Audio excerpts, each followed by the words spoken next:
what's getting ready to happen because they done already planned to meet. The CEO of Gucci is getting ready to meet with Dapper Dan in Harlem next week. No, this week. He's flying from Italy to Harlem. The CEO of Gucci, right? They're gonna have a town hall meeting because Dapper Dan is one of the designers now for Gucci. Okay. Right? Okay, black dude. He getting ready to meet in front of everybody with the CEO of Gucci and talk this blackface shit out. Okay. The people gonna have an opportunity to ask questions, give comments, this and that, right? Mm-hmm.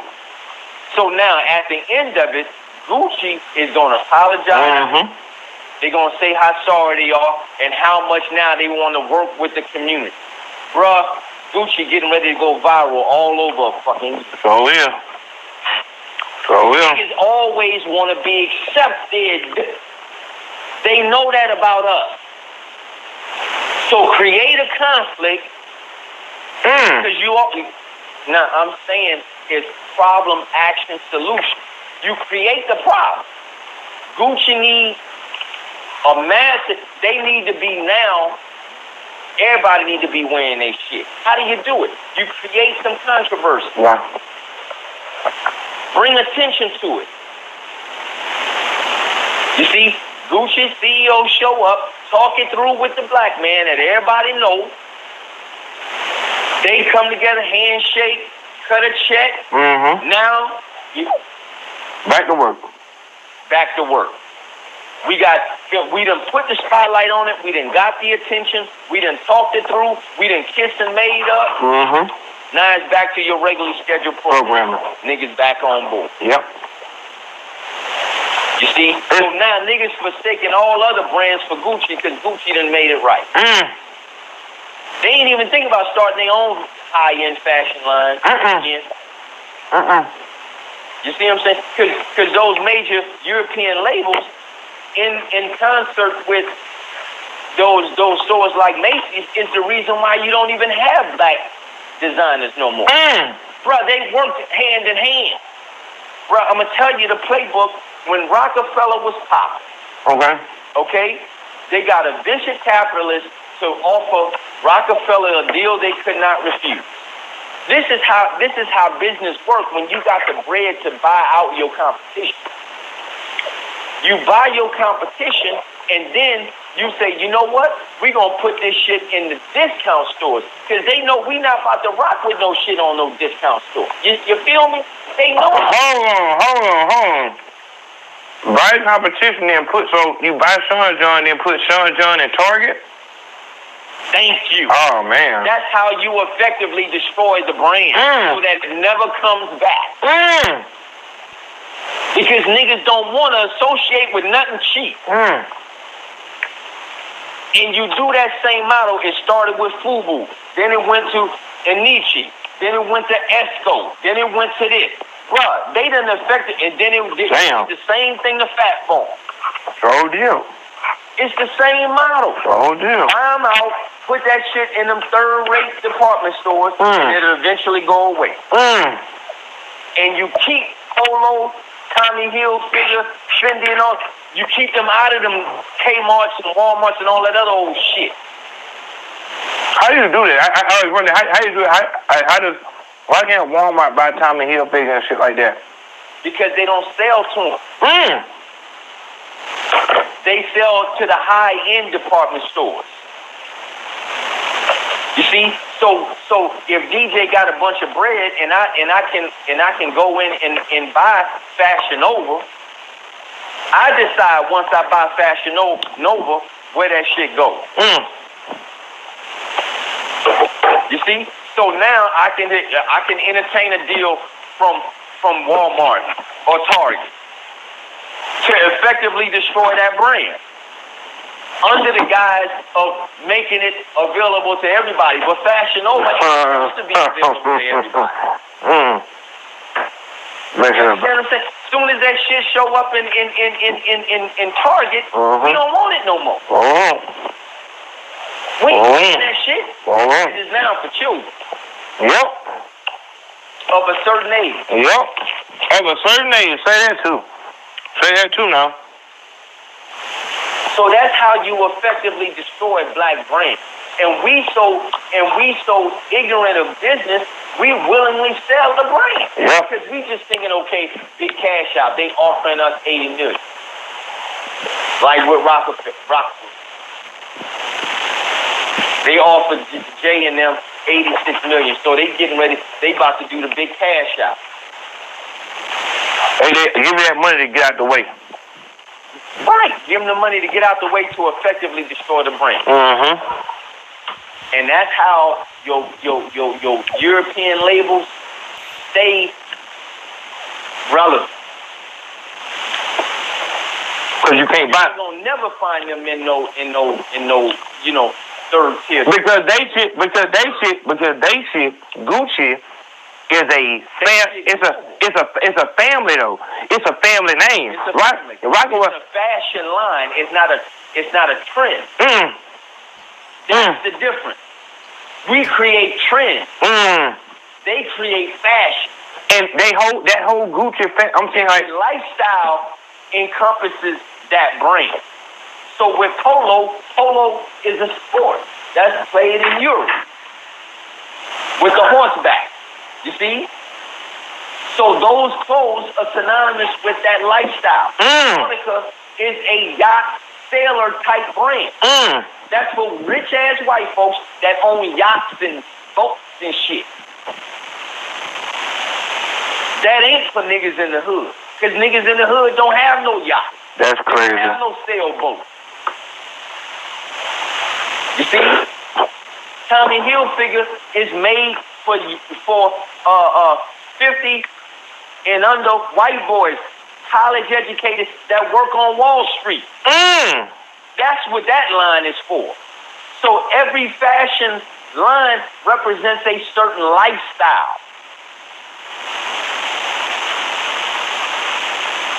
That's why that shit don't go nowhere, because that lifestyle remains. Them crackers still playing polo. They still riding around on their yachts, and they still on Wall Street. And I'm saying, what about Gucci? Like the family, like the man who made up Gucci. That Gucci line has stayed in the family. That's an aristocratic. That's when you got inherited wealth. Yes, inherited. That's what I'm talking. Yes, Club. Yeah. With Fendi and Prada, those are exclusive European brands. You see? Christian Dior, shit like that. Them brands been around. Gucci been around over 100 years. Damn. Yes. This shit ain't nothing new. Fendi done been around for 80 years. Polo done been around for 60 years. And goddamn, and Rockefeller was here for them. At best. Yeah, at best. That shit wound up in Target. Exactly. That's what I'm talking about. They had a good 8-10 year run, got bought out, and that shit wound up. You know what I'm saying? So what about Dapper Dan? I like. He's a designer. Oh, okay. That's retired by Gucci because see, if you remember, and you may not be old enough to remember, but I remember when Gucci was pretty much exclusively white. Rich white folks wore Gucci, and you didn't even know that it was Gucci. Unless you really had an eye for how it was cut, or just mainly how it was cut. Yeah. Certain colors that in designs that they hit. Like my wife know all about that shit because she studied that. Okay. When niggas start getting on Gucci, niggas want Gucci all across the chest. Yeah. All on the side of the leg. Yeah. You see what I'm saying? That's nigga shit. Yeah. Because niggas want to be seen. So Gucci said, okay, we see the revenue now coming from this. Let us go and hire this black dude in Harlem called Dapper Dan, who is a fashion designer. Bring him on board, and he can create the quote-unquote nigga Gucci brand that appeals to niggas. Yeah. That got Gucci all down the sleeve. White folks don't never wear that type of shit. That's for us. Yeah. Because we want to be seen. You know what I'm saying? We want everybody to know what we wear. This Gucci, nigga. Right. But if you look at Gucci back in the day, that shit wasn't made like that. Because they didn't have to. It appealed to a certain aristocratic lifestyle with inherited wealth. They knew what they were wearing. It wasn't important if you knew or not. That's crazy. Just like with Rolex. Rolex wasn't putting all that ice in their goddamn watch. Niggas got them on that. You would have one little diamond at the 12 o'clock, and that was it in your presidential.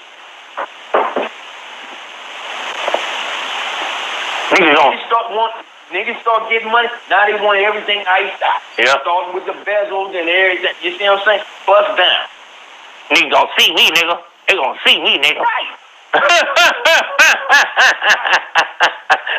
Nigga gonna see me, nigga. Want to be seen. So now he got the, you know what I'm saying? Bust down road. Now his grill got to look like his watch. Yeah. Chain got to look like this. You see what I'm saying? That's the shit we do. But some folks don't want that type of shit associated with their brand long term. Nope. Because they know we gonna be on some shit. Some more shit in a little while, we bounce around like that. Yeah. You see what I'm saying?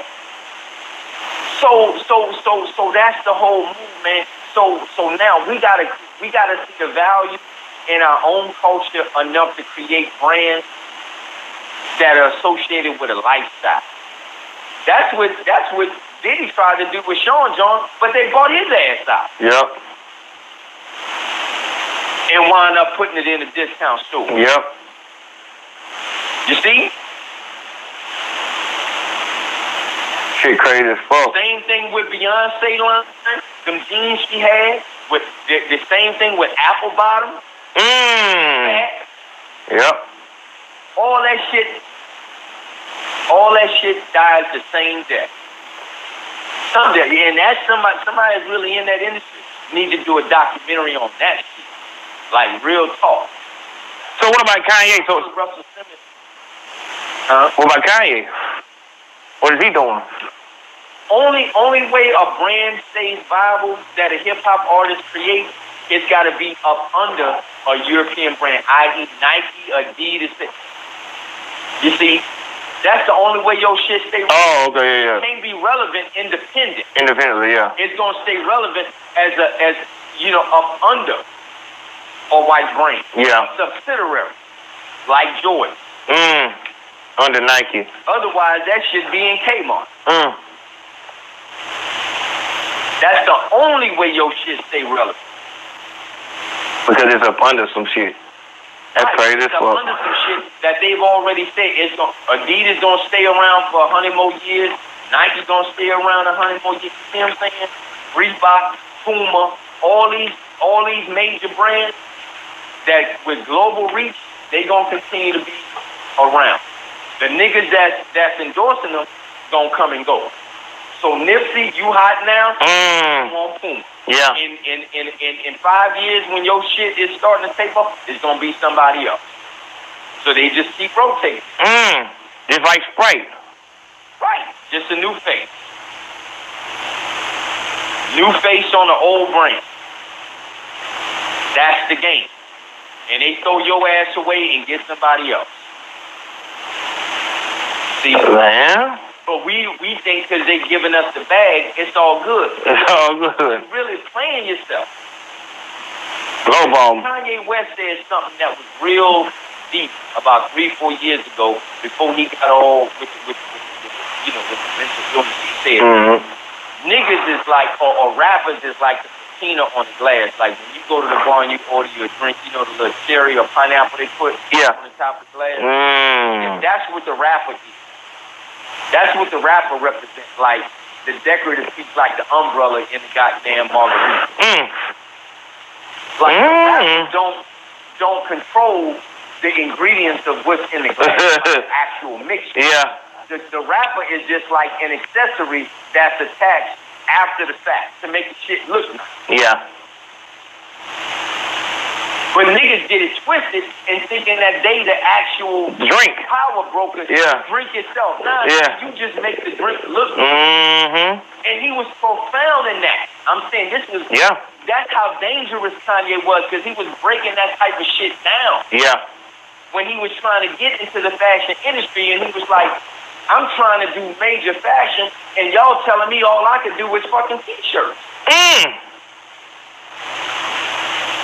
I'm saying there's something to that, Ayo. Damn right it is. He's saying all they let him do is put his name on t-shirts. I understand. Like, nah, you can't play in this arena. I mean, kept on and kept on and kept on. This was long before the Yeezys. That wasn't even a thought then. But he kept at it. He never gave up. He was determined. Yeah. You see what I'm saying? And they finally let him in, and that's the only reason why the Yeezys is successful is because this is a subsidiary under a major European or white brand. Yeah. That shit would be irrelevant if it was on its own. They don't let it survive. They got to make the money off of you. You can't make no money in this fashion thing independent. Unless I'm getting some off of you. Right. I mean, because they've been that long enough. You know, at the end of the day, bro, this shit is by design. Yeah. Because you can't tell me black people be taking these kind of L's just by coincidence. This shit is orchestrated. Just like with anything else, like I said, they've had a real big head start and got their hands and all this shit like this. Like, I mean, it is, the fuck. But the one thing is that we can, know what I'm saying, stop with this retarded shit, and that's pure point blank. Now, we can damn sure do that. Bro, we can stop with the retarded shit, but I'm going to tell you where everything's going now. See, with Diddy and Jay and a few of these other major hip-hop moguls, see, it's a reason why Meek Mills is now rubbing elbows with Robert Kraft, Rubin, and all these folks. See, they about to have what's called neo-colonialism now, because niggas is waking up. Yeah. You see, there's an awakening taking place among black people. So white people know that they can't, I'm saying white people, though, and really, to be white means you got to be, when I say white people, I'm talking about billions. Because they're really the only people that's really white. Yeah, okay. With real power. Okay. So the billionaire class know that they can no longer remain in the forefront of a thing because the tide is shifting. Ooh. They have to disappear. Okay. It's an awakening taking place. Okay. Among black people because, see, the oppression has gotten so blatant. Take this shit no more. Yeah, it's become blatant now. Right, it's become blatant and it's in our face. So now what they gonna do, they gonna prop some niggas up. You see, to be the face now. So now I gotta put.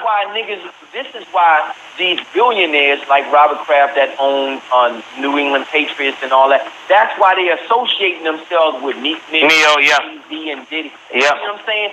So they gonna prop these rappers up. Yeah. They're going to have to pay them major bread. You know what I'm saying? But they're going to say, hey, we falling back. These are the faces. Yeah. Now, if you notice, you got more of these rappers saying that they billionaires. Jay saying he worth $1 billion.